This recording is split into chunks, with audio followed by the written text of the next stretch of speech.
नमस्कार, माझं नाव योगेश चौधरी. आज आपण खोपा फाउंडेशनच्या नर्सरी सेटअपवरती आहोत.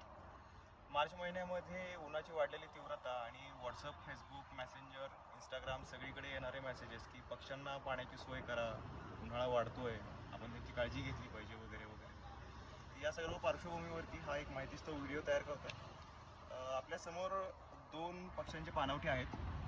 पहिला पाणवठा हा कन्व्हेन्शनल, जो आपल्याला कुठलाही मडक्याच्या दुकानामध्ये किंवा कुठल्याही कुंभार मामांकडे मिळतो. हा पहिला झाला कन्व्हेन्शनल पाणवठा. आणि दुसरा हा आहे तो कस्टमाइज पाणवठा. आमचे मित्र सुहास कडू त्यांनी हा तयार केलेला आहे. तर या पाणवठ्याबद्दलचं एक वैशिष्ट्य सांगायचं म्हणजे तुम्ही हा पाहू शकता. कन्व्हेन्शनल पाणवठ्यामध्ये पूर्ण उंची जी आहे पाणवठ्याची किंवा डेप्थ जी आहे ती थ्रूआउट भांडं सारखी आहे. कुठेही पक्षाला इथे लँड करण्यासाठी जागा नाही आहे, किंवा इथे बसल्याच्या नंतर जर का त्याची चोंच पाण्याच्या लेवलपर्यंत पोहोचत असेल तर तो पाणी पिऊ शकतो. तर जसं पाण्याची लेवल डिग्रेड होत जाईल तसं त्याचा अप्रोच कमी होत जाणार. त्यामुळं हा पूर्ण वेळेस सर्व काळ उपयोगी राहीलच असं नाही आहे. याच्यामध्ये असलेले काही ड्रॉबॅक्स हे रिकवर करून हा एक नवीन डिझाईन आमच्या सुहासदादांनी तयार केलेला आहे. तर तुम्ही याच्यामध्ये पाहू शकता. तर या बाजूला याची उंची आणि जुन्या भांड्याची उंची साधारण आपण सारखीच ठेवण्याचा प्रयत्न केलेला. या बाजूला एक लोखंडी सळी इकडच्या बाजूला वरती आणि याचा असा ग्रॅडियंट देत देत इथे बॉटमला अशी लॉन्च केली, इथे फिक्स केलेली आहे. जसं पाण्याची लेवल कमी होत जाईल तसं तसं पक्ष्यांना बसण्यासाठी सुद्धा हा ग्रॅडियंट उपयोगाला येऊ शकतो. हे त्याचं डिझाईनमधलं पहिलं वैशिष्ट्य. दुसरं वैशिष्ट्य हे आहे, इथे तुम्ही बघू शकता एक खडीचा छोटासा बंधारा घातलेला सारखा केलेला आहे आणि हा परत उतरता दिलेला. याच्यावरती परत खडबरीत जागा ठेवली आहे.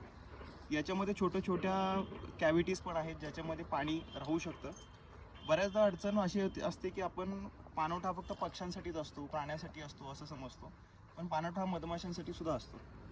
मधमाशांना जर का समजा पाणी प्यायचं असेल आणि त्यांचा पूर्ण हे असेल, झुंड असेल किंवा त्यांचा पूर्ण ग्रुप असेल, तर त्यांना बसण्यासाठी इथे कुठेही जागा सुटेबल नाही आहे. तर त्या हिशोबात हे कस्टमाइज डिझाईन आहे. इथे मधमाशा या ग्रेडियंटवरती बसून इथे जिथे कुठे कॅव्हिटीज आहेत त्यामधलं पाणी घेऊ शकतात. आणि हा पण परत भांड्याच्या उतारापर्यंत असं निमुळता केल्यामुळं जोपर्यंत झिरो वॉटर लेवल येत नाही तोपर्यंत याच्यामधलं पाणी हे घेतलं जाऊ शकतं. मधमाशा असतील, पक्षी असतील किंवा प्राणी असतील. तर तुम्हाला हे डिझाईन कसं वाटलं नक्की कळवा. तुम्हाला या पद्धतीचं डिझाईन पुण्यामध्ये हवं असेल तरी आपल्या संस्थेमार्फत आणि आमचे मार्गदर्शक सुहास कडू यांनी तयार केलेला हा पाणवठा आपण उपलब्ध करून देऊ शकतो. याबद्दल आणखीन तुमच्या काही प्रतिक्रिया, मतं, आणखीन काही सूचना असतील तर नक्की कळवा. आणि आपण याच्यानंतर उन्हाळ्यामध्ये बीज संकलन कसं केलं पाहिजे आणि बियांची प्राथमिक माहिती याच्याबद्दल आठवड्याला एक 4 ते 5 व्हिडिओ अपलोड करून आपल्या यूट्यूब चॅनलवरती पाठवणार आहोत. तर चॅनलला सबस्क्राईब करा, लाईक करा, शेअर करा. धन्यवाद.